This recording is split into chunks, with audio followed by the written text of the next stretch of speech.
हाय, good afternoon. सब लोग online आ गए होंगे, ठीक है। डी ब्लॉक का हमारा सेकंड लेक्चर आज हम करेंगे, ठीक है। डी एंड एफ ब्लॉक का सेकंड लेक्चर करेंगे। गुड आफ्टरनून सब लोग। जरा एक बार मुझे मैसेज ड्रॉप कर दें, ज़रा सा एक बार मुझे मैसेज ड्रॉप कर दें। ज़रा लाइट कम है बच्चे, मैंने मैसेज भेजा है सर लाइट कम है, ज़रा एक बार देख लेना सर लाइट का क्या इशू है। ठीक है, ठीक है। तो डी एंड एफ में अपन लोग काम कर रहे थे और मैंने आपसे बोला था physical property of D block element हमें लिखना है आज की हेडिंग, ठीक है।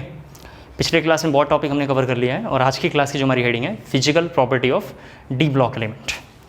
Physical property of D block element, तो सबसे पहला जो फिजिकल प्रॉपर्टी है उसका नाम है इलेक्ट्रॉनिक कन्फिग्रेशन।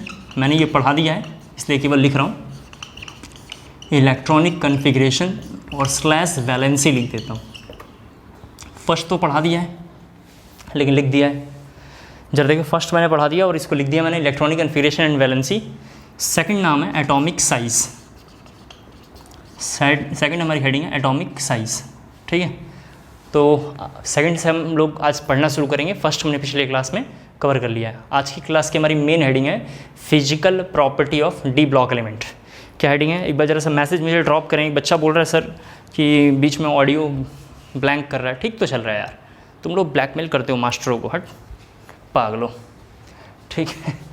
अपना इंटरनेट ज़रा चेक करना तुम लोग। सेकंड हमारी हेडिंग है एटॉमिक साइज़, जिसको लेके हम पूरा डिस्कस करने वाले हैं और एटॉमिक साइज़ को लेके हम पढ़ेंगे, ठीक है।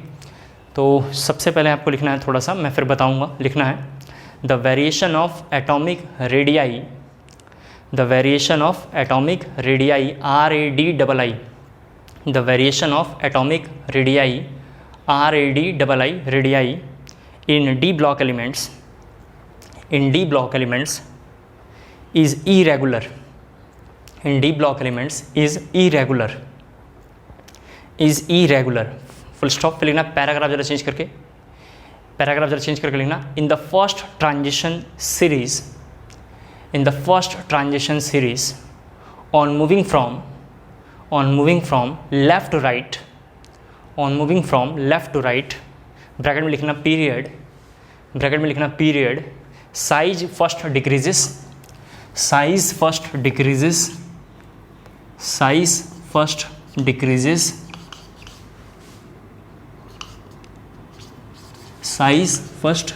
डिक्रीजेस लिखा आप लोगों ने।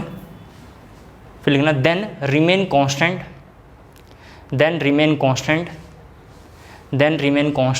And then increases in the end, and then increases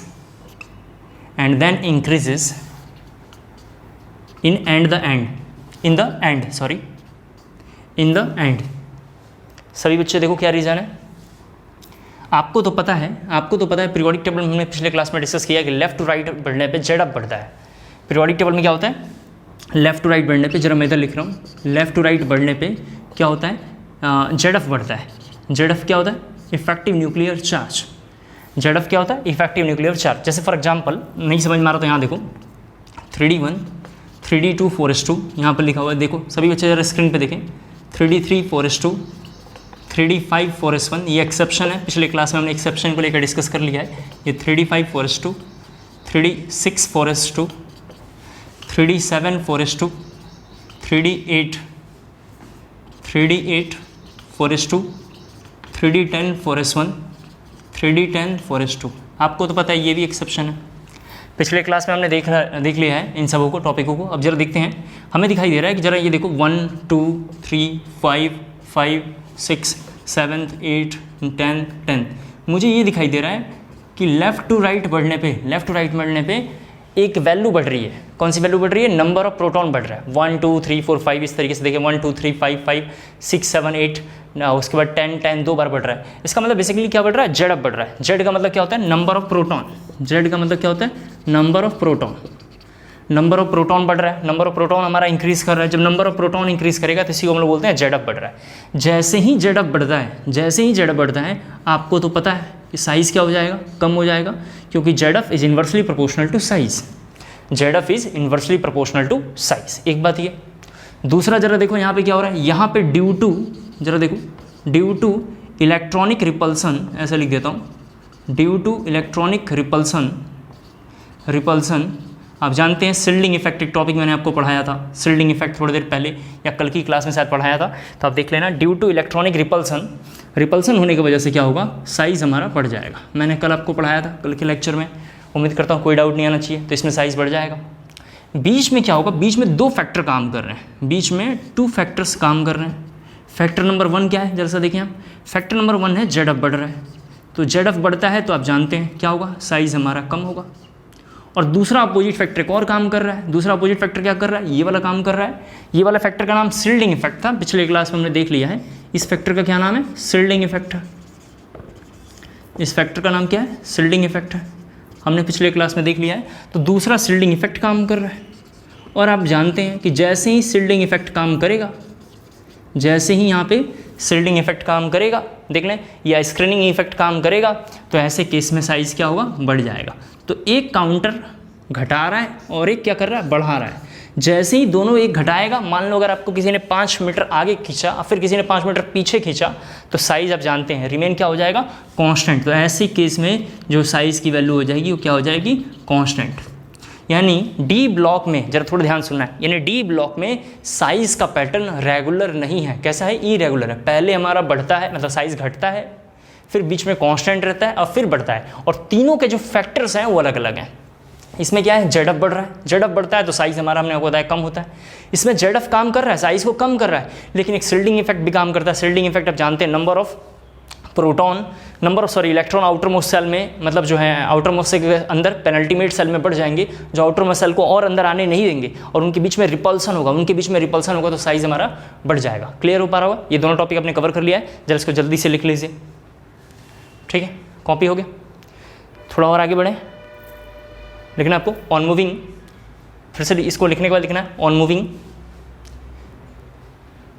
ठीक है, कॉपी हो गया।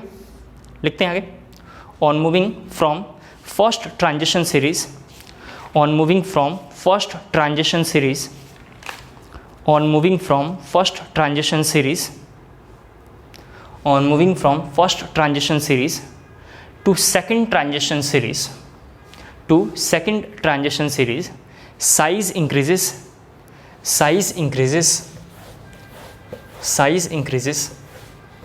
लिख दिया आप लोगों ने, साइज इंक्रीजेस। फिर लिखना उसी में, साइज इंक्रीजेस के बाद लिखना है आपको, size increases but on moving from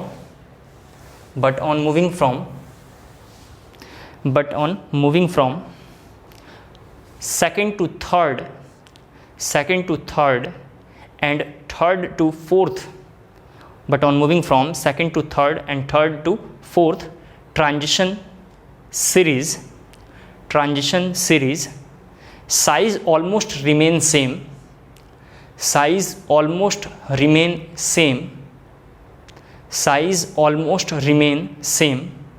due to lengthenoid and actinoid contraction respectively, due to lengthenoid and actinoid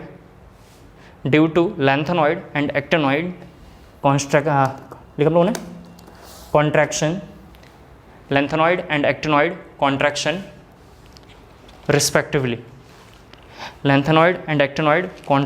respectively, हो गया। एक जरा मुझे कंसेप्ट थोड़ा और समझाना है, इतनी बातें पहले लिख लो जरा सा, फिर मैं जरा समझाता हूँ उसको। देखिए ये क्या लिखा हुआ था कि डी ब्लॉक में फर्स्ट लाइन तो ऊपर लिखा था ग्रुप पीरियड, सॉरी, अब ग्रुप के बारे में जरा बात करते हैं। मतलब क्या समझाना था कि डी ब्लॉक में ग्रुप, जरा सा देखो यहाँ पे G3 लिखा हुआ है, आप जानते हैं। फिर यहाँ पे कौन होगा, G4, इसी तरीके से कौन होगा, G5 and G12। D block कहाँ से कहाँ तक है, G3 से लेके G12 तक है। जरा देखिए यहाँ G3 में कौन है, स्कूटर यहाँ ला है, इसका 21 होता है, इसका 39 होता है और इसका 57 होता है। कैसे हुआ हमें पता है। इसके बाद इधर कौन होता है, T जरा हाफ होता है, आप जानते हैं। इधर कौन होता है, T जरा हाफ होता है। सभी बच्चे ज़रा बोर्ड पे देखें।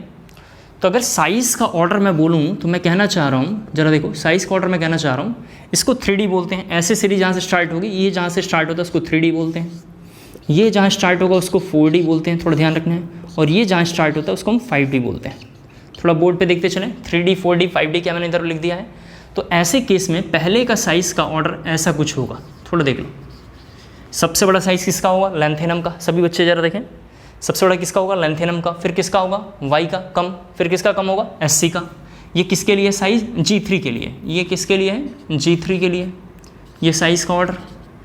दूसरा G4 से G12 जरा से देख लो क्या होता है। G4 से G12 ऐसा फॉलो होता है, जरा सभी देखें बच्चे।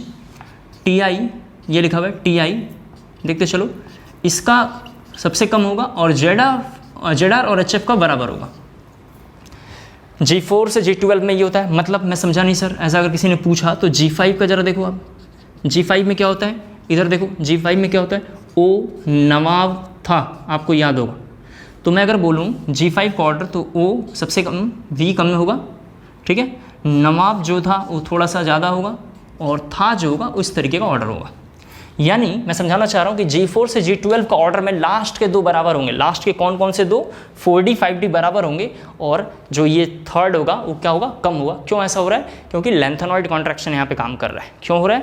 क्योंकि लैंथेनॉइड कॉन्ट्रैक्शन यहाँ पे काम कर रहा है। उम्मीद करता हूँ आपको पहला लाइन आपको क्लियर हो पाया होगा, लैंथेनॉइड कॉन्ट्रैक्शन। ये सारे क्वेश्चन बहुत इंपॉर्टेंट है, इसको ज़रा अच्छे से तैयार कर लेंगे। तो अभी हमने दूसरा भी हेडिंग देख लिया जिसका नाम था एटॉमिक रेडियाई या साइज़। साइज़ या रेडियाई हमने देख लिया। अब थर्ड जो हेडिंग हम लिखेंगे, मतलब थर्ड हमारा जो प्रॉपर्टी है उसका नाम है मेटालिक कैरेक्टर। थर्ड हमारा है मेटालिक कैरेक्टर, लिखना है आपको। आप तो जानते हो सबसे बढ़िया मेटल कौन होता है? एस। इधर रफ कर रहा हूँ, ठीक है। सबसे बढ़िया मेटल कौन होता है? एस।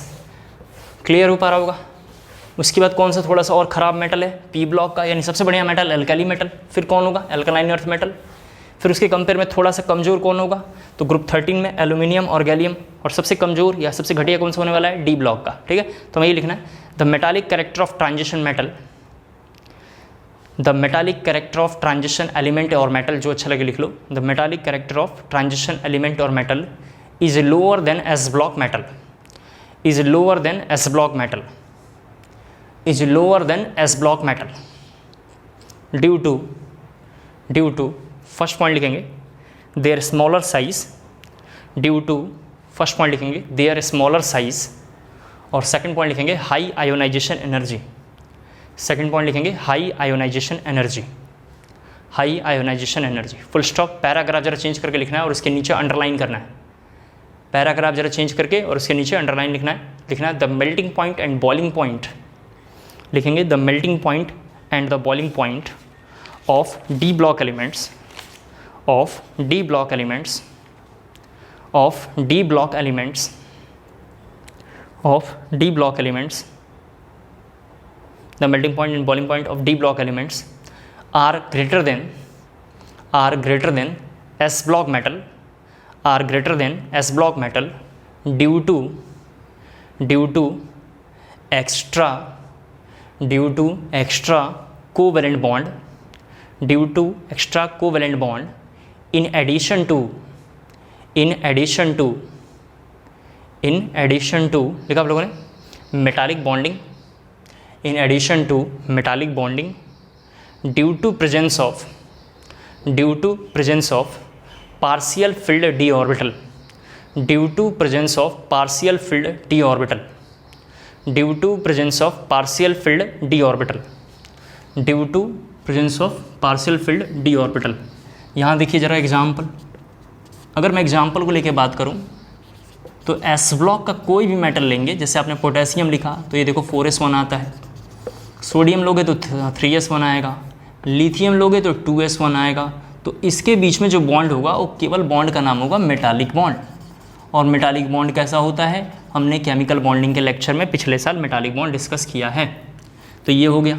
लेकिन जैसे ही डी ब्लॉक के बारे में मैं बात करूँगा तो हमें पता है डी ब्लॉक का कोई मेटल ले लो, जैसे मैग्नीज।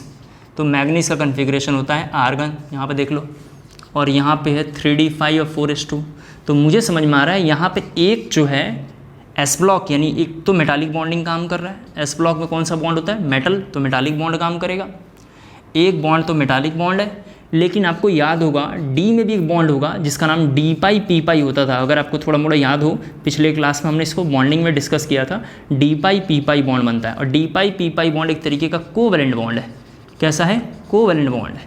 आपने अगर 11th में कहीं और भी पढ़ा होगा तो कोई प्रॉब्लम नहीं है, एक ही बात है, डी पाई पी पाई बॉन्ड फॉर्मेशन होने की वजह से, डी पाई पी पाई बॉन्ड फॉर्मेशन होने के वजह से कोवेलेंट बॉन्ड होगा। सिंस इसमें दो बॉन्ड काम कर रहा है, कोवेलेंट और मेटालिक, यानी कोवेलेंट और मेटालिक काम कर रहा है, इसमें केवल मेटालिक काम कर रहा है, इसीलिए ऊपर वाली जो लाइन लिखवाया अब आपको समझ में आ गया होगा। क्लियर हो गया? ये एग्जाम्पल वहाँ पे कॉपी करना है, फिर लिखना है इसी में पैराग्राफ जरा चेंज करके, इसी में पैराग्राफ जरा चेंज करके लिखना है, द टेंडेंसी टू शो, लिखेंगे the tendency to show, the tendency to show the CB, the covalent bond will be maximum, the covalent bond will be maximum, the covalent bond will be maximum for the element having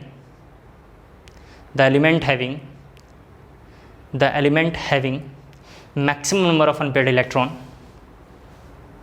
the element having maximum number of unpaired electron in d subshell or d orbital, the element having maximum number of unpaired electron in d subshell oblique d orbital.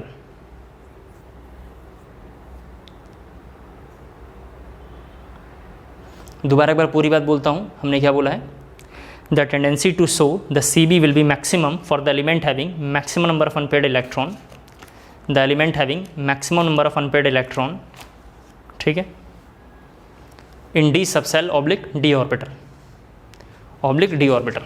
थोड़ा ये मैंने समझाया पहले मैंने क्या समझाया कि S और P ब्लॉक में मेल्टिंग पॉइंट और बॉइलिंग पॉइंट किसकी हाई होगी, D ब्लॉक की। आपसे क्वेश्चन पूछेगा S और P में मेल्टिंग पॉइंट किसकी हाई होगी या बॉइलिंग पॉइंट D ब्लॉक की। लेकिन अगर कोई ऐसा आपसे पूछता है, थोड़ा यहाँ पे देखो, अगर कोई आपसे ऐसा पूछता है कि दो D ब्लॉक के एलिमेंट हैं, जो प्रीवियस ईयर्स का क्वेश्चन है, आप इसे ज़रा देख लो। क्वेश्चन है कि CRMN, ज़रा से देखो यहाँ पे, CRMN और ZN, CRMN और ZN में किसका हाई MP और BP होगा, हाई MP और BP किसका इसमें होने वाला है, जरा सा देख लो।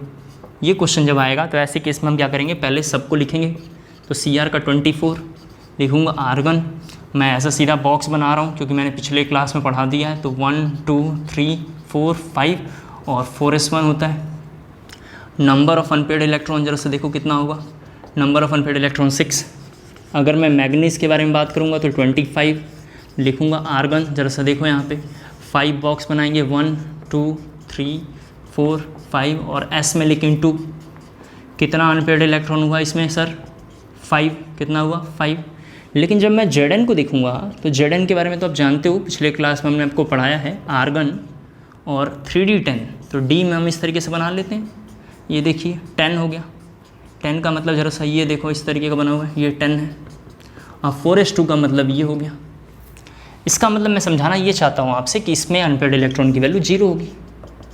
और आप जानते हैं, आप तो जानते हैं कि बॉन्ड कहीं भी बनेगा तो बॉन्ड बनने के लिए अनपेड इलेक्ट्रॉन चाहिए, बॉन्ड बनने के लिए अनपेड इलेक्ट्रॉन चाहिए। तो इन तीनों में ध्यान सुनना है, इन तीनों में जो सबसे ज़्यादा बॉन्ड बनाएगा, इन तीनों में जो सबसे ज़्यादा बॉन्ड बनाएगा उसका बॉन्ड स्ट्रेंथ हाई होगा। उसका क्या होगा, बॉन्ड स्ट्रेंथ हाई होगा। इसका मतलब उसका मेल्टिंग पॉइंट हाई होगी, इसका मतलब उसका बॉइलिंग पॉइंट हाई होगा। तो सबसे ज़्यादा बॉन्ड वो बनाएगा जिसके पास सबसे ज़्यादा अनपेयर्ड इलेक्ट्रॉन होगा। तो सबसे ज़्यादा अनपेयर्ड इलेक्ट्रॉन किसके पास है, Cr के पास है। तो बुक्स में लिखा होगा Cr एंड Mn यानी chromium and manganese have high melting point and boiling point. क्यों लिखा होगा, क्योंकि इन दोनों के पास maximum number of unpaired electron है। जैसे ही ज़्यादा अनपेयर्ड इलेक्ट्रॉन होगा ज़्यादा बॉन्ड बनाएगा, मेल्टिंग पॉइंट बढ़ जाएगी, बॉइलिंग पॉइंट बढ़ जाएगा। Zn के पास आप देख सकते हैं सब में अनपेयर्ड इलेक्ट्रॉन कुछ है ही नहीं, 0 है। सबके सब देख सकते हैं आप, डबल डबल डबल है, पेयर फॉर्म में है। तो Zn बॉन्ड नहीं बना सकता है। Zn बॉन्ड नहीं बनाएगा तो Zn का मेल्टिंग पॉइंट और बॉइलिंग पॉइंट क्या होगा, लो होगा। Zn का मेल्टिंग पॉइंट और बॉइलिंग पॉइंट क्या होगा, लो होगा। इसको ज़रा जल्दी से आप कॉपी कर लीजिए। यहाँ तक कंटेंट ज़रा आप जल्दी से कॉपी कर लें एक बार, फिर थोड़ा हम लोग और आगे बढ़ते हैं। ठीक है, यहाँ तक फटाफट कॉपी कर लीजिए आप, ताकि मैं आगे पढ़ाऊँ तो मुझे दिक्कत ना हो। मैं आपके कमेंट तब तक पढ़ रहा हूँ, हम जल्दी से कर लें आगे, फिर हम लोग चलते हैं आगे क्लासेस में।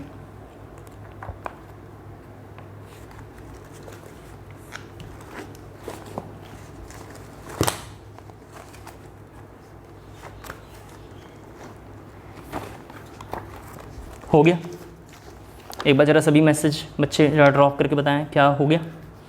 अगर हो गया तो हम लोग आगे बढ़ते हैं फिर कोई दिक्कत नहीं होनी चाहिए यहाँ तक, किसी को भी अभी तक प्रॉब्लम नहीं होना चाहिए, क्योंकि मैंने अभी तक कुछ भी मुश्किल ऐसा पढ़ाया नहीं है। अगर कोई बोल रहा है कि समझ में नहीं आ रहा है तो बेवकूफ़ी वाली बात है, ठीक है। ओके, समझ गया। रफ कर रहा हूँ इधर। अगली हमारी हेडिंग है, मतलब थर्ड तो ये हो गया, फोर्थ जरा एक हेडिंग है, देखें आप, एंथैल्पी ऑफ एटमाइजेशन। फोर्थ हमारी हेडिंग है enthalpy of atomisation. Enthalpy of atomisation. अब तक क्वेश्चन इस लाइन से आया हुआ है, ठीक है, मैं एक बार बोल देता हूँ। एक लाइन इससे क्वेश्चन है, लेकिन जो लास्ट में अभी हमने लिखा मेल्टिंग और बॉइलिंग पॉइंट, अभी हमने लिखा जेड सी डी, जेड का, सी आर का और एम एन का, उससे क्वेश्चन आया हुआ है। जेड का, सी आर का और एम एन का हमने कंपेयर करवाया, वहाँ से क्वेश्चन आया हुआ है, ठीक है।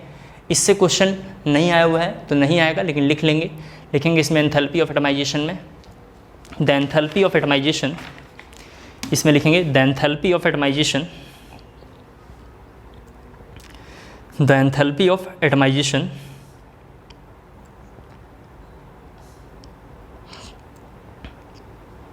the enthalpy of atomization will be higher for the metal, will be higher for the metal which show covalent bond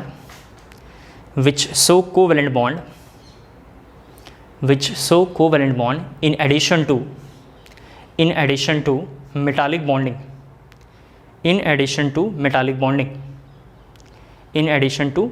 bonding, example लिखना Cr Mn, क्रोमियम मैग्नीज अभी पढ़ाया था, तो लिखना एग्जाम्पल Cr Mn, एग्जाम्पल लिखना Cr Mn। ज़रा ये मैं समझाता हूँ ये सब क्या होता है, अभी आपको थोड़ा क्लियर हो जाएगा। ज़रा देखो एक बार, ठीक है, ज़रा देखो ये क्या होता है। सभी बच्चे थोड़ा यहाँ पे देखो, मेटल के अंदर जो बॉन्ड होता है ना, उसको बोलते हैं मेटालिक बॉन्ड। मेटल के अंदर कौन सा बॉन्ड होता है? Metallic bond. ये देखो जरा सा, ये मेटालिक बॉन्ड है। मेटालिक बॉन्ड क्लास 12th में हमने थोड़ा अच्छे से किया था, मतलब सॉरी 11th में अच्छे से थोड़ा हमने किया था। ये बॉन्ड का नाम है मेटालिक बॉन्ड। इसका मतलब ये हो रहा है कि सभी मेटल किस फॉर्मेट में है? सॉलिड फॉर्म में। हम मेटल को थोड़ा एनर्जी देंगे, हम मेटल को क्या करेंगे? एनर्जी प्रोवाइड करेंगे।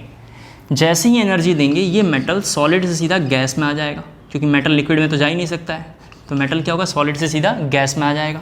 जब ये गैस में आएगा ना, तो इसको बोलते हैं गैसियस आइसोलेटेड एटम। इसको क्या बोलते हैं? Gaseous isolated atom. ये कैसे करता होगा? हम जैसे इसको एनर्जी देंगे, मेटल का ये सारा बॉन्ड टूट जाएगा। मेटल का ये सारा बॉन्ड जो बना हुआ था यहाँ पे, चलो बना देता हूँ, कोई दिक्कत नहीं है, ये दोबारा बना देता हूँ। और मेटल का ये सारा बॉन्ड इस तरीके से टूट जाएगा, और जब ये सारे बॉन्ड टूटेंगे तो मेटल सीधा गैस में आ जाएगा। तो ये जो आपने एनर्जी दिया है, इसी का नाम है हीट ऑफ एटमाइजेशन। इसी का क्या नाम है? हीट ऑफ एटमाइजेशन, या इसी का नाम है एंथैल्पी ऑफ एटमाइजेशन। एंथैल्पी और हीट एक ही है, तो एंथैल्पी ऑफ एटमाइजेशन। तो लिखा हुआ है हीट ऑफ एटमाइजेशन या लिखा हुआ है एंथैल्पी ऑफ एटमाइजेशन। अगर आपने इसमें फर्दर थोड़ी सी और हीट बढ़ा दी, यानी मेटल सॉलिड से आपने गैस में कन्वर्ट किया और एनर्जी आप बढ़ाते रहे, एनर्जी जैसे बढ़ाएंगे तो ये मेटल M+ में कन्वर्ट हो जाएगा और एक इलेक्ट्रॉन यहाँ से बाहर निकाल देगा। M+ में कन्वर्ट होगा और इलेक्ट्रॉन बाहर निकाल देगा, और जैसे ही आपने जो ये एनर्जी बढ़ाई थी उसको हम बोलेंगे आयोनाइजेशन एनर्जी। उसको क्या बोलते हैं हम? Ionisation energy. तो दोबारा सुन ले, हीट ऑफ एटमाइजेशन क्या है? एक लिमिटेड सोर्स ऑफ एनर्जी जो सॉलिड से मेटल को गैस में कन्वर्ट कर दे या गैसियस आइसोलेटेड एटम में कन्वर्ट कर दे, उसे हम बोलेंगे एंथैल्पी ऑफ एटमाइजेशन। एक बात। दूसरी बात, जैसे ही गैसियस आइसोलेटेड एटम को आपने ज़बरदस्ती और हिट करना शुरू करा, तो जैसे ही हिट करेंगे तो जो टेम्परेचर और बढ़ाते जाएंगे उस टेम्परेचर का नाम होगा आयोनाइजेशन एनर्जी। या आयोनाइजेशन एनर्जी का डेफिनेशन हम ऐसे बोल सकते हैं कि गैसियस आइसोलेटेड एटम में से इलेक्ट्रॉन बाहर निकालना, इन्फिनिटी की ओर इलेक्ट्रॉन लेके जाना या बाहर निकालना, उसे हम बोलेंगे आयोनाइजेशन एनर्जी। उस सप्लाई ऑफ एनर्जी का नाम होगा आयोनाइजेशन एनर्जी। तो हमारी जो 5 नंबर पॉइंट होगी, जो हमारा 5 नंबर पॉइंट होगा, उसका नाम होगा आयोनाइजेशन एनर्जी। आयोनाइजेशन एनर्जी, जिसका सिंबल है Ie। फटाफट जरा इसे कॉपी करेंगे, आयोनाइजेशन एनर्जी। ये थोड़ा फिगर जल्दी से ड्रॉ कर लेना एक बार। ये फिगर ज़रा जल्दी से ड्रॉ करना है अपने को, फटाफट करें, टाइम बिल्कुल लॉस ना करें, ठीक है। मैं बताऊंगा कि हमने डी ब्लॉक पहले क्यों शुरू कर लिया, सरफेस थोड़ा होल्ड पे क्यों रख दिया, आपको बताऊंगा। सरफेस इवनिंग की क्लासों में चल रहा है, कोई दिक्कत नहीं आनी चाहिए, एक एक बच्चा अच्छे से करेगा।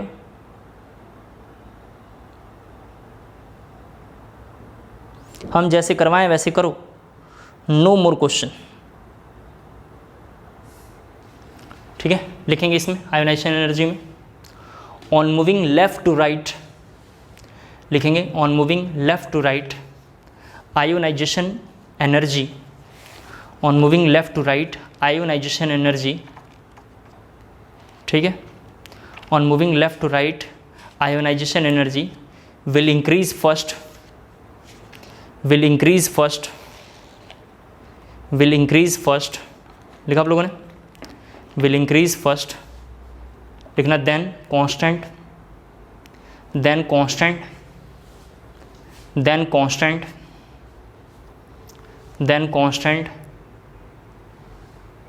ठीक है, then constant and should decreases, should decreases, should decreases but will increase, but will increase due to, but will increase due to a stability of, due to a stability of, due to a stability of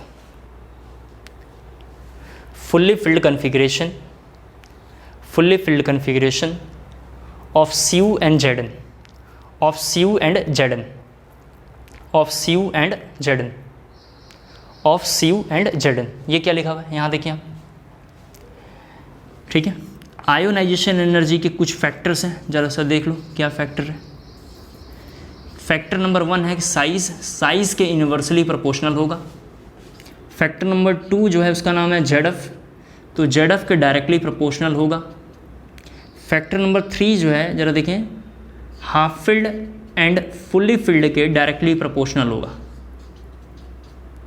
half filled किसे बोलते हैं sir, तो P3, D5 और F7 को half filled बोलते हैं। Fully filled किसको बोलते हैं, P6, D10 और F14 को हम लोग फुल्ली फिल्ड बोलते हैं। Half filled and fully filled के डायरेक्टली प्रोपोर्शनल होगा। तो ये ज़रा सा वहीं पे कॉपी में लिख लेना है, हिंट में आपको समझ में आए, ठीक है। सर ये आपने क्यों लिखा समझाइए। मैंने एटॉमिक रेडियाई जब ये टॉपिक पढ़ाया तो देखिए पहले लिखा हुआ कि साइज़ डिक्रीज़ करता है, जब साइज़ डिक्रीज़ करेगा तो आयोनाइजेशन एनर्जी बढ़ेगी, आयोनाइजेशन एनर्जी बढ़ेगी। फिर दूसरे स्टेप में साइज़ कांस्टेंट है तो आयोनाइजेशन एनर्जी भी कैसा होगा, कांस्टेंट होगा। और थर्ड में साइज़ बढ़ रहा है, थर्ड में साइज़ बढ़ रहा है तो थर्ड में हमें लगेगा कि आयोनाइजेशन एनर्जी कम होना चाहिए, बट वहाँ पे फुल्ली फिल्ड का कन्फिग्रेशन काम करता है।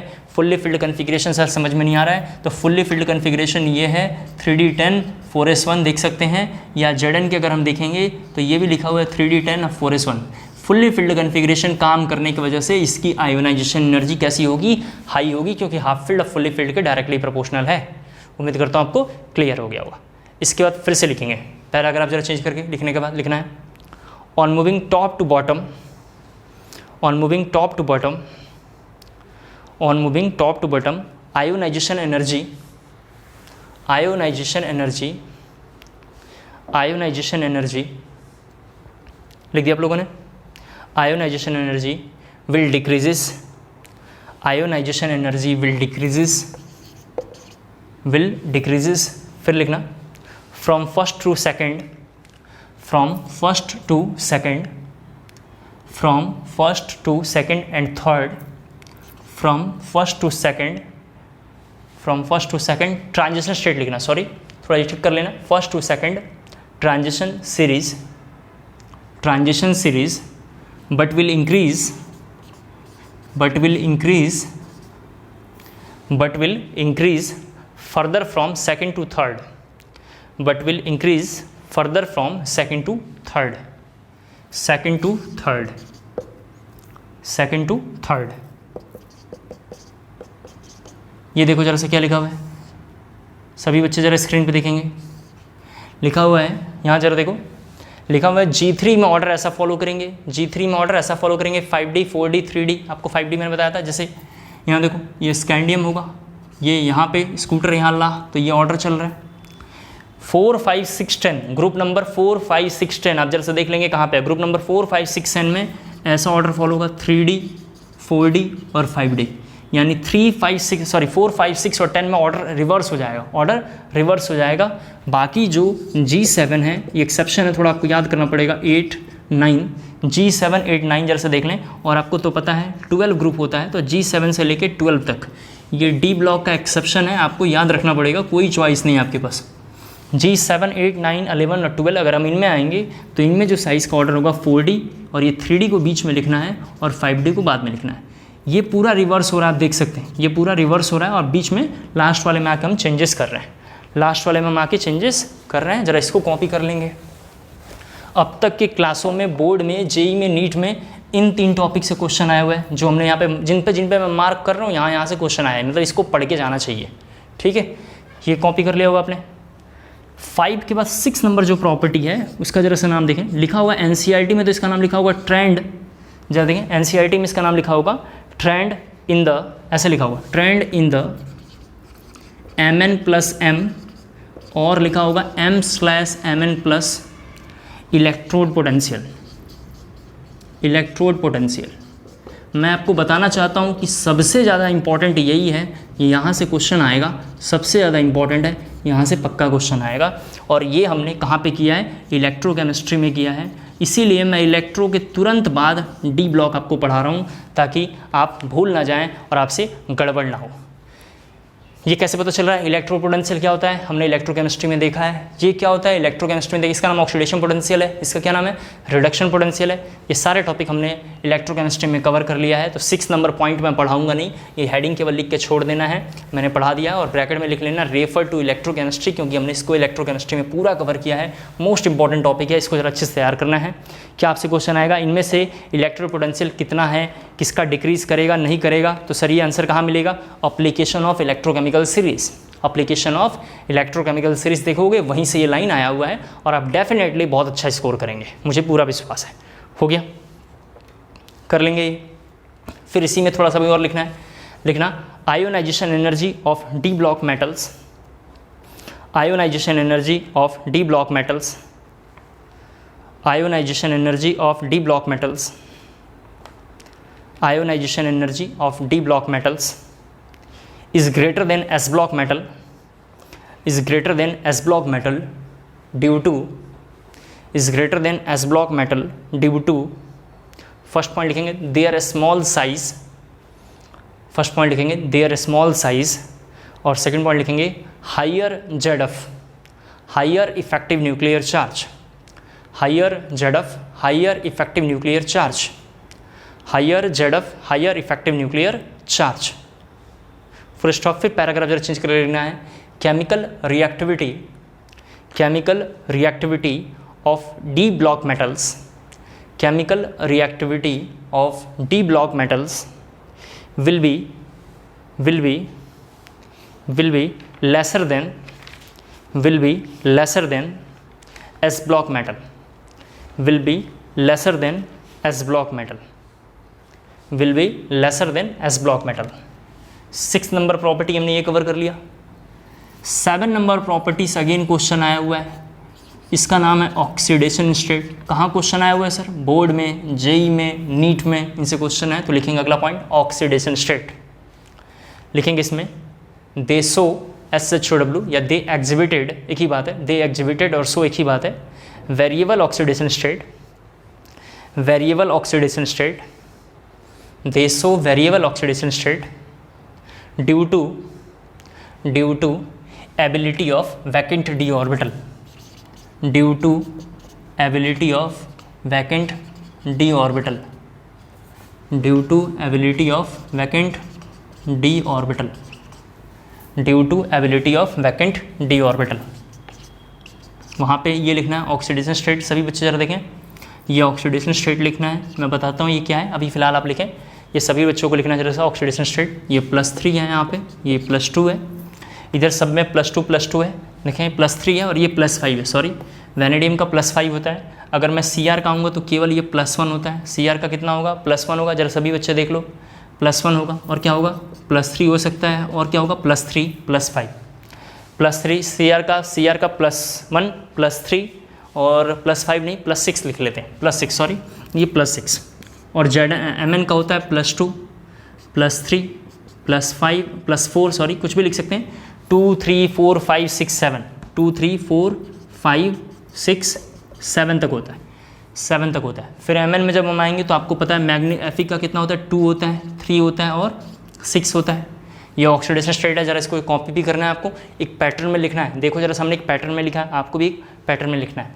प्लस कोबाल्ट का कितना होगा +3 +4। निकल में जरा सा देखो आएंगे, अगला अगर हम निकल के बारे में बात करें Cu और Zn, अगर मैं निकल के बारे में जरा बात करूँ तो आपको याद होगा निकल का कितना होता है, एक +2 होता है और एक +4 होता है। सर इनका एग्जाम्पल, जैसे जैसे हम लोग कॉम्प्लेक्स कंपाउंड में आएंगे, जब मैंने फर्स्ट दिन ये टॉपिक शुरू किया था, यानी पिछले लेक्चर पढ़ाया था, तो मैंने बताया था D&F ब्लॉक, मेटलर्जी और कॉम्प्लेक्स, ये तीनों एक दूसरे से कंबाइन है। D&F ब्लॉक, मेटलर्जी और कॉम्प्लेक्स कंबाइन है। तो जैसे जैसे कोर्स आगे बढ़ेगा हमें एक एक बात अच्छे से क्लियर होगी कि ये सब कैसे आ रहे हैं रिलेशन। तो अभी ये हम लिखेंगे, और इसका हम लिखेंगे +1, इसका लिखेंगे +2 और इसका +2।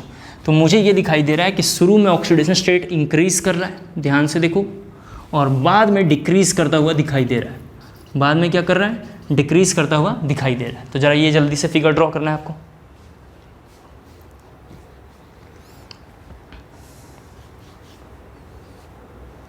जैसे मैं एक दो एग्जांपल बताऊंगा, पहले आप जरा इसे कॉपी कर लीजिए, ठीक है, हो गया। रफ करता हूँ, इधर थोड़ा रफ कर रहा हूँ। मान लेते हैं अगर आप एग्जांपल समझना चाहते हैं तो Ni का एग्जांपल एक देखते हैं। ये देखिए NiCl4 पे 2-, इसको हमने मोल कंसेप्ट 2 में करा है। निकल का ऑक्सीडेशन स्टेट निकालना है तो X + Cl का -1 × 4 = -2। ये मैं एक बार दोबारा आपको पढ़ाऊंगा पूरा डिटेल में कहाँ से आता है। अभी फिलहाल देखो, जिसका निकालना है X, Cl का -1 और 4 Cl है तो लिखा बाहर -2। तो यहाँ लिखूंगा X = मतलब +2 डायरेक्ट लिख लेता हूँ, और +2 जो है आप देख सकते हैं निकल का यहाँ पर ऑक्सीडेशन स्टेट आया हुआ है। क्लियर हो पा रहा होगा। तो निकल का ऑक्सीडेशन स्टेट कितना आया, +2 आया है। तो ये बात मुझे समझाना था, तो लिखना है थोड़ा, एक दो लाइन और इसमें और लिखेंगे। The higher oxidation state of transition metal, the higher oxidation state of transition metal are found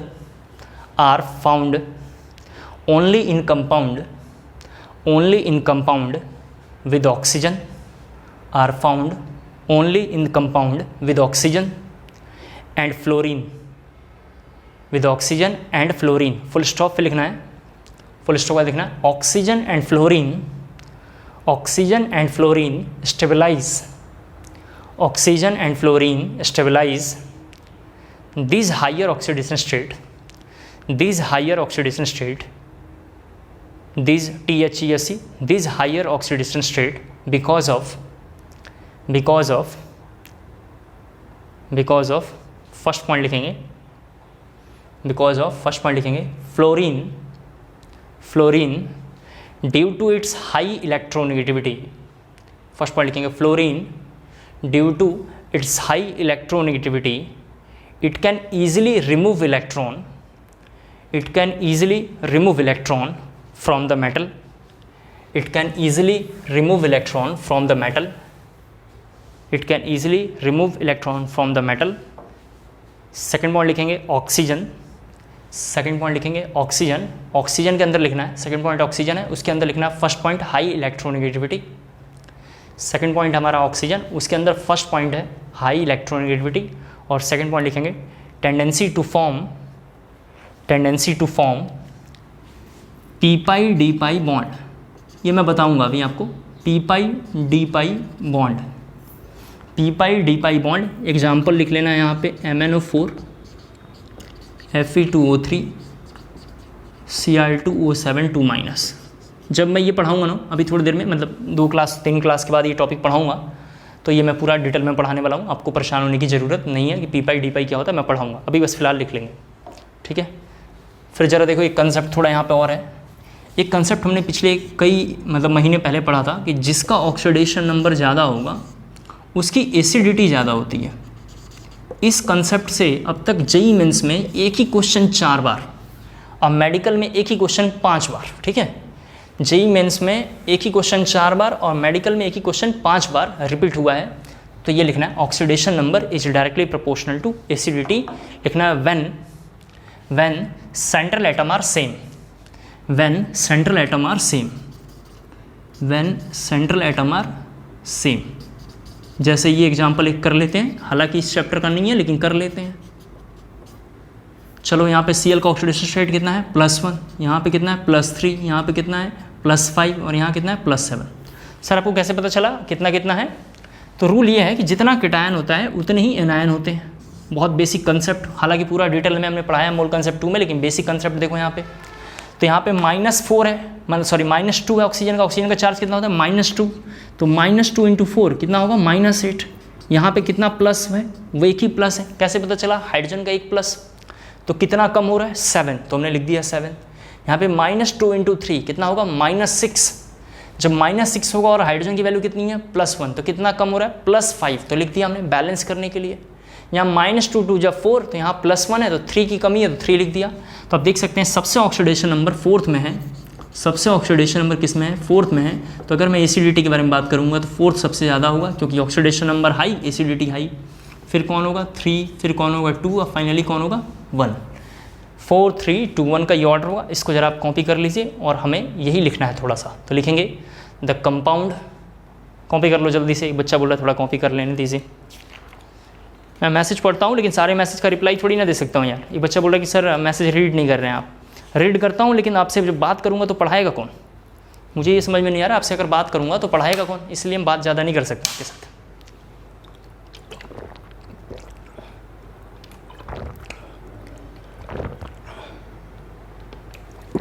जो टीचर ज़्यादा बात करता होगा क्या पढ़ाएगा? एक टीचर है, आपको शायद मैं बताऊँ, विश्वास नहीं करेंगे, फिजिक्स वाला नाम है। आप लोगों को बड़ा हीरो लगता होगा, लेकिन मैं आपको बताऊँ मैं इसको बहुत पर्सनली जानता हूँ। आप तो भी बच्चे हैं हमारे आगे, लेकिन मैं आपको उसके बारे में बताऊँ। जब मैंने पढ़ाना स्टार्ट किया था, मतलब बहुत पहले, आज तो 2009-10 में, तब से मैं उसको जानता हूँ। उस बंदे का सब्जेक्ट ही अच्छा नहीं है। अभी वो आजकल फिजिक्स केवल पढ़ा रहा है, पहले जब आया था तो केमिस्ट्री भी पढ़ाता था, फिजिक्स भी पढ़ाता था और मैथ भी पढ़ाता था। आप किसी से पूछ लेना, या उसका नंबर है तो उसको पर्सनली फ़ोन करके पूछ लेना। तीनों पढ़ाता था, फिजिक्स भी, केमिस्ट्री भी और मैथ भी पढ़ाता था। बाद में फिजिक्स और केमिस्ट्री दोनों पढ़ाता था। अगर उसके पास आपका नंबर उसके पास नहीं है तो मेरे से ले लेना। अगर वो भी नंबर नहीं लेना चाहते हैं आप तो उसके यूट्यूब पे जाना और पुराने उसके वीडियो देखना। वो फिजिक्स भी पढ़ाता है और केमिस्ट्री भी पढ़ा देता है। एक आदमी का 2 सब्जेक्ट कैसे अच्छा हो सकता है यार? अभी आजकल सुन रहा हूँ कि मतलब पूरा सब्जेक्ट के अलग अलग टीचर रख लिया और उसको शुरू कर रहा है। क्लास में बातें बहुत करता है वो। अब 12th का कोई बच्चा उसके पास पढ़ रहा होगा तो उसका फ़ोन नंबर लेके 12th के बच्चे से पूछ लेंगे। बहुत बातें करता है। तो जो टीचर क्लास में बहुत ज़्यादा बात करेगा वो क्या पढ़ाएगा? हो गई 1-2 दिन बात, ठीक है। तो मुझे गाइड करने की बिल्कुल ज़रूरत नहीं है कि आप जो है थोड़ा बात नहीं कर रहे हैं, बस पढ़ाए जा रहे हैं। लिखना है इसके बाद द कंपाउंड विद एलिमेंट, लिखना है the compound with element, the compound with element in high oxidation state, in high oxidation state are predominantly covalent in nature, are predominantly in covalent in nature, predominantly are covalent in nature, predominantly covalent in nature। ठीक है, bracket में लिखना according to Fazan rule, bracket में लिखना according to Fazan rule, bracket में लिखना है according to Fazan rule. ठीक है, अकॉर्डिंग टू फजान रूल। जैसे एग्जाम्पल ये देखिए लिखा हुआ है MnO2 Mn2O7, ये लिखना जरा सा आपको। फिर लिखना, ये लिखने के बाद लिखना in case of oxide, in case of oxide, in case of oxide, oxidation state of central metal atom, central metal atom oblique central metal ion, oblique central metal ion,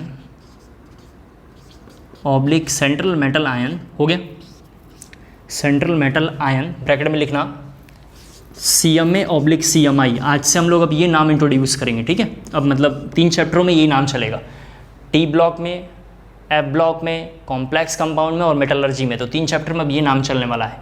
तो CMA/CMI, ठीक है, is directly proportional to acidity, is directly proportional to acidity, is directly proportional to acidity, ठीक है, is directly proportional to acidity. अगला property है magnetic property, या इसी का नाम है मैग्नेटिक कैरेक्टर। इससे तो बहुत ज़्यादा क्वेश्चन आया हुआ है, ठीक है, तो इसको भी ज़रा अच्छे से तैयार करेंगे। हालांकि ये तो तैयार तभी होगा जब कॉम्प्लेक्स कंपाउंड खत्म होगा, ठीक है। ये टॉपिक इतना इंपॉर्टेंट है कि कॉम्प्लेक्स कंपाउंड के बगैर ये ख़त्म नहीं होगा, ठीक है। मतलब मैं यहाँ पढ़ा रहा हूँ, लेकिन जैसे ही हम कॉम्प्लेक्स कंपाउंड शुरू करेंगे तो आपको दिखाई देगा कि जितनी भी बातें हमने डी एंड एफ ब्लॉक में करी और सब आसान आसान बातें करी थी। मतलब सबसे ईजी फॉर्मेट की जो बातें हम डी एंड एफ ब्लॉक में करेंगे, जो इसका काफ़ी हायर और एडवांस वर्जन है, मतलब लीगेंड वगैरह जब आना शुरू होगा, उसे हम कॉम्प्लेक्स कंपाउंड में करेंगे। कहाँ करेंगे? कॉम्प्लेक्स कंपाउंड में करेंगे। तो यहाँ लिखा हुआ मैग्नेटिक प्रॉपर्टीज़ और मैग्नेटिक कैरेक्टर। क्लियर हो गया? यहाँ जरा सा देखो क्या है। मैंने आपसे बताया था कि बॉन्ड कहीं भी बनेगा तो उसके लिए अनपेयर्ड इलेक्ट्रॉन चाहिए। जरा देखो, जहाँ पे अनपेयर्ड इलेक्ट्रॉन होगा, आपको ध्यान रखना है, जहाँ भी अनपेयर्ड इलेक्ट्रॉन होगा उसको आज से हम लोग बोला करेंगे पैरामैग्नेटिक, उसको बोला करेंगे पैरामैग्नेटिक।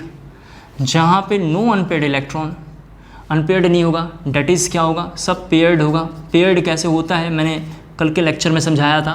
तो ऐसे वाले को हम बोलेंगे डाई मैग्नेटिक, ऐसे वाले को हम बोलेंगे diamagnetic, that is DM. और यहाँ पे क्या बोलेंगे? पीएम।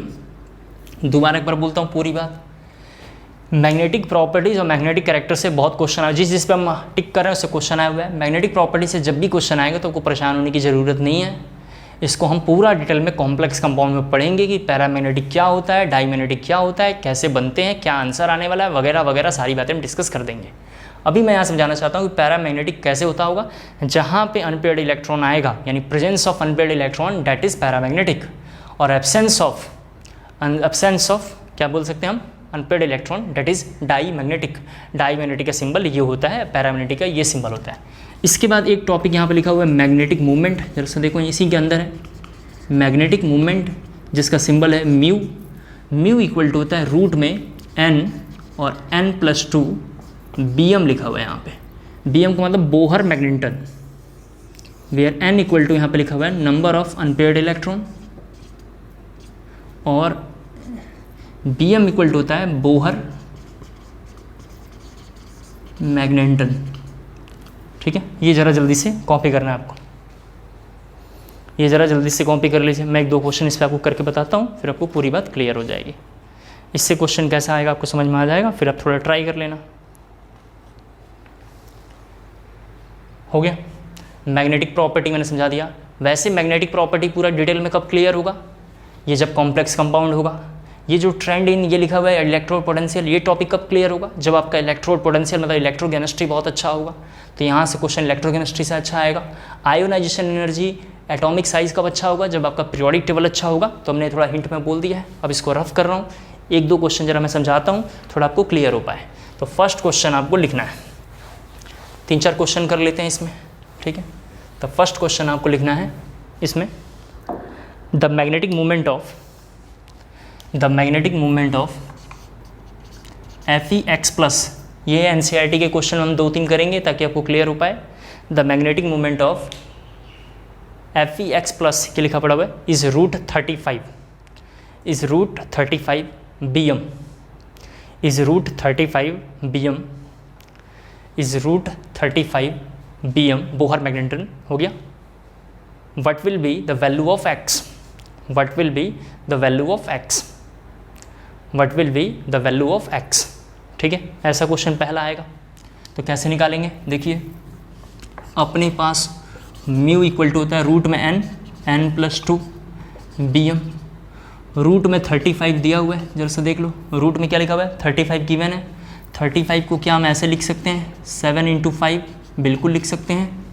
क्या मुझे यहाँ से n की वैल्यू समझ में आ रहा है? n मतलब क्या होता है sir? Number of unpaired electron की वैल्यू कितनी हो गई यहाँ से? 5। कोई आपत्ति नहीं, किसी तरीके का शोर शराबा नहीं होना चाहिए। क्लियर हो गया यहाँ पे। तो मुझे अगर Fe के बारे में बात करना है तो Fe का 26 मैं लिखूँगा आर्गन, यहाँ पे देखो 3d6 4s2।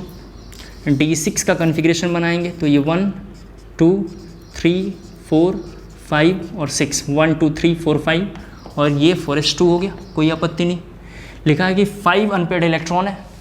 5 अनपेड इलेक्ट्रॉन मतलब 5 वहाँ से बाहर निकल गए। 5 अनपेड इलेक्ट्रॉन का मतलब 5 उसमें से बाहर निकले होंगे, तभी तो प्लस साइन आएगा।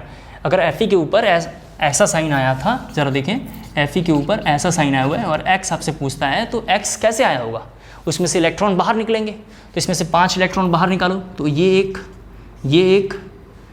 इसके बाद पहले एक ये निकलेगा। क्यों ये बाहर निकलेगा? क्योंकि 1 2 3 4 5 फिर 6 आया था तो ये बाहर निकलेगा, 6 नंबर है, बाहर निकलेगा।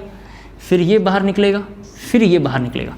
अब जैसे ही बाहर निकलेगा तो अब जो करेक्ट कन्फिग्रेशन है ज़रा पहले देख लो। 5 इलेक्ट्रॉन लॉस के बाद मैं इधर थोड़ा लिख रहा हूँ, क्या होगा यहाँ पे, पहले बॉक्स बना लेते हैं। चलो पहले देखो यहाँ पे बॉक्स बना लेते हैं। तो ये रहा, यहाँ बोर्ड पे देखना है सभी बच्चों को, 1 2 3 4 5, 1 2 3 4 5 और 4s खाली हो जाएगा। एक इसमें रह जाएगा इलेक्ट्रॉन, एक यहाँ रह जाएगा और एक यहाँ रह जाएगा। इसका मतलब हो गया कि आर्गन 3d में 3 और 4s 0, argon 3d 3 4s 0।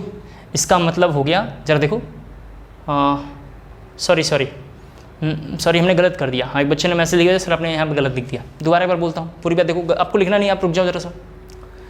Root में 35 तो n की वैल्यू 5 अनपेड इलेक्ट्रॉन चाहिए हमें, 5 निकालना नहीं है। 5 क्या चाहिए? अनपेड इलेक्ट्रॉन चाहिए।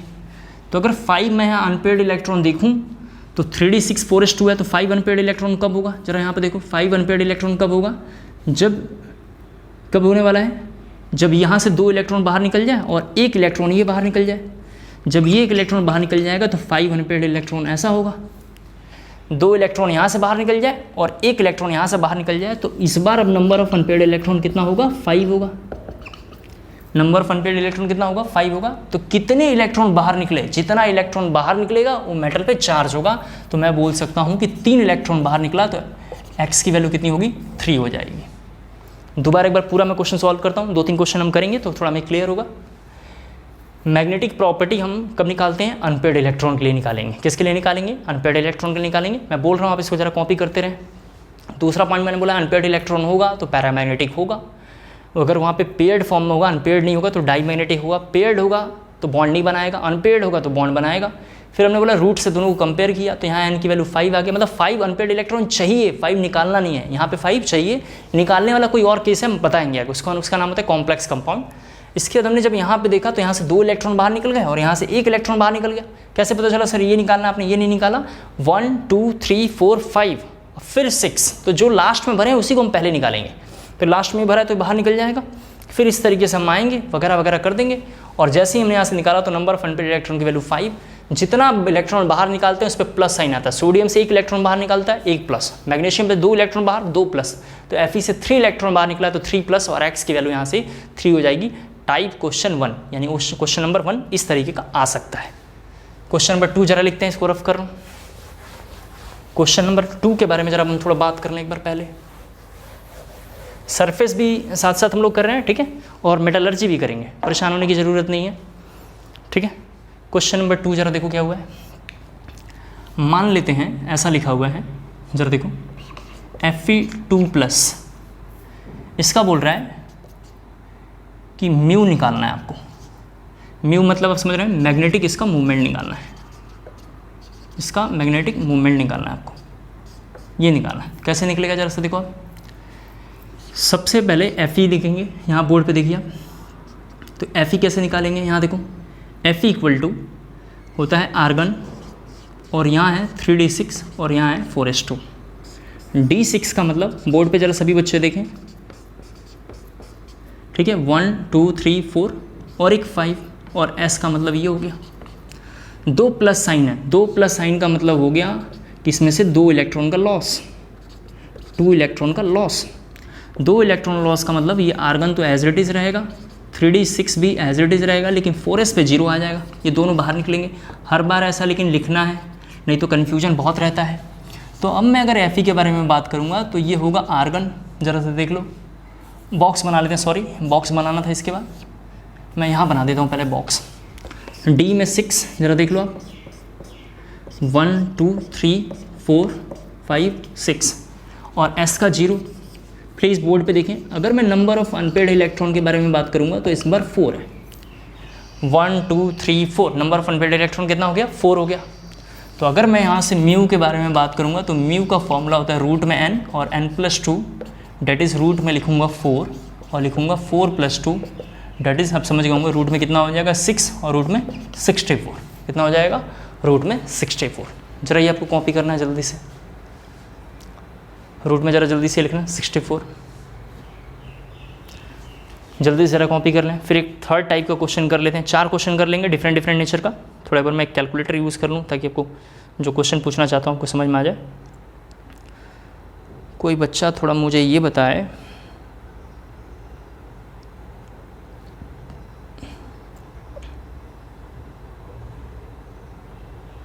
रूट 64 की वैल्यू कितनी आएगी यार?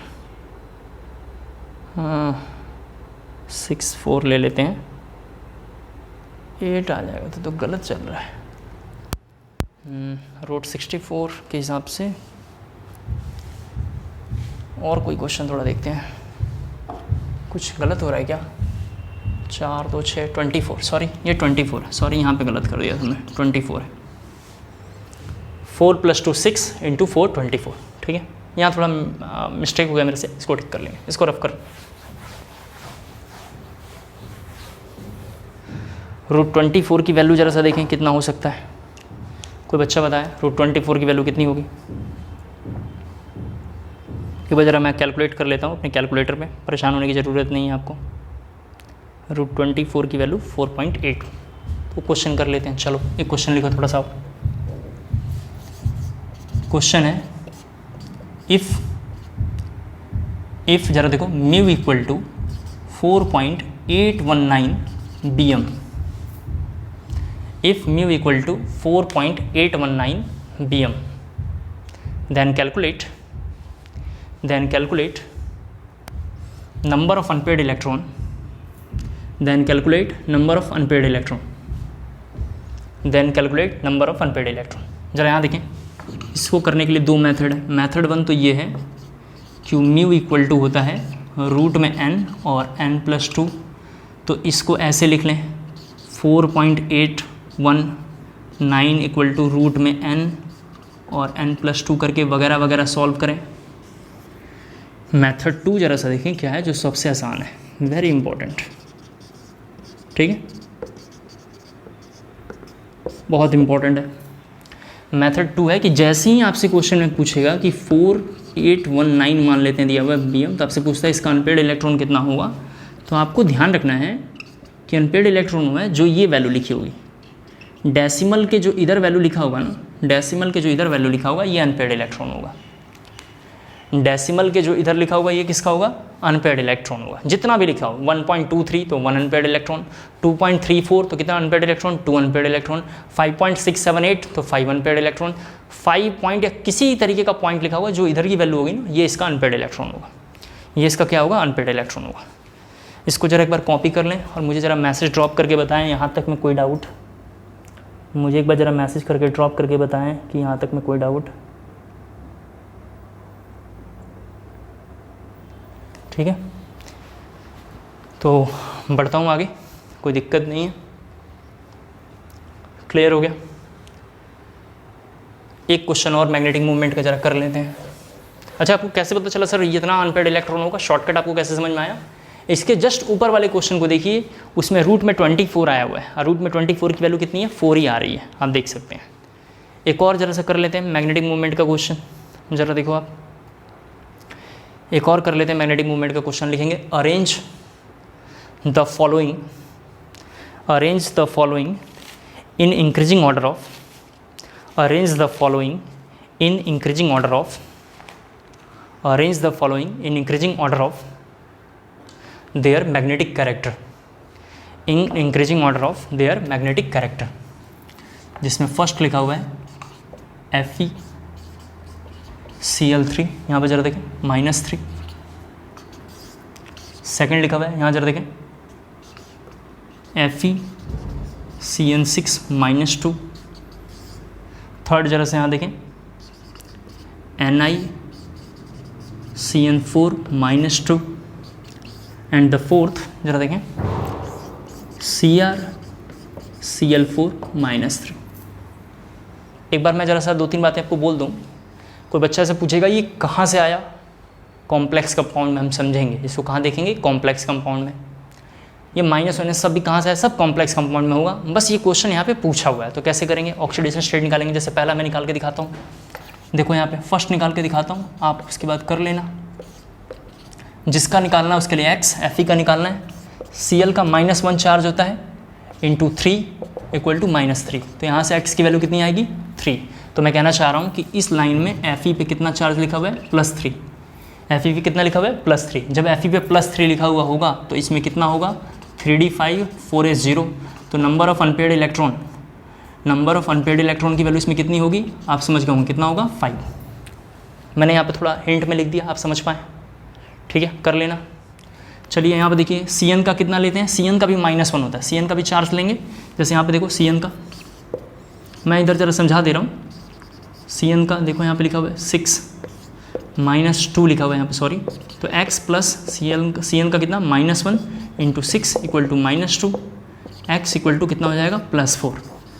तो +4 का मतलब हो गया कि Fe के ऊपर, यहाँ पर जरा देखें +3 था, तो Fe के ऊपर अब कितना चार्ज आएगा +4। Fe के ऊपर +4 का मतलब ये हो गया, ध्यान से सुने, +4 का मतलब क्या हो गया, +3 का तो मतलब ये हो गया अनपेयर्ड इलेक्ट्रॉन कितना 5, ठीक है। और यहाँ पे कितना था 6 -4, ठीक है। सभी बच्चे ज़रा देख लें आप, ठीक है। इसको 4 कर दो, थोड़ा सा और आसान कर लेते हैं। हाँ, इसको 4 कर दो, इसको ज़रा 4 कर दो, एक बार बताता हूँ आपको। इसको ज़रा 4 करके कर लेते हैं, कोई दिक्कत की बात नहीं है। तो मैं बताऊंगा मैंने क्यों किया, अभी बस फिलहाल कर लेंगे। कॉम्प्लेक्स कंपाउंड आते आते आपको समझ में आएगा, अभी तो बस लिख लेंगे। x plus -1 into 6 equal to -4 और x इक्वल टू +2। तो x की वैल्यू कितनी हो जाएगी +2, यानी इस केस में Fe की वैल्यू कितनी हो गई +2, और इस केस में अनपेयर्ड इलेक्ट्रॉन कितना होगा 0। अनपेयर्ड इलेक्ट्रॉन कितना होगा 0। इसी तरीके से जब इसको हम सॉल्व करेंगे तो इसमें होगा 3d8, इसमें कितना होगा 3d8, और इस केस में भी म्यू की वैल्यू कितनी होगी 0। इस केस में भी म्यू की वैल्यू 0 होगा, और इस केस में 3d3, और अनपेयर्ड इलेक्ट्रॉन के बारे में बात करेंगे तो 3 होगा। अनपेयर्ड इलेक्ट्रॉन के बारे में बात करेंगे तो कितना होगा 3 होगा, ठीक है। इसके बाद जरा यहाँ देखो, ऑर्डर अगर लिखूँगा तो सबसे पहले 1, फिर कौन आएगा 4th, फिर जरा देखो 2 और 3 में हम लेंगे तो सेकंड और थर्ड कैसा होगा बराबर होगा। आपको ये क्वेश्चन समझ में आ गया हो तो बहुत बढ़िया, नहीं आया हो तो इसी क्वेश्चन के ऊपर सीधा लिखना है आपको। क्या लिखना है जरा से देखो आप यहाँ पे, CFT ब्रैकेट में लिखना है कॉम्प्लेक्स कंपाउंड। जब ये टॉपिक पढ़ाऊंगा ना आपको पूरा डिटेल में, तब आपको समझ में आएगा।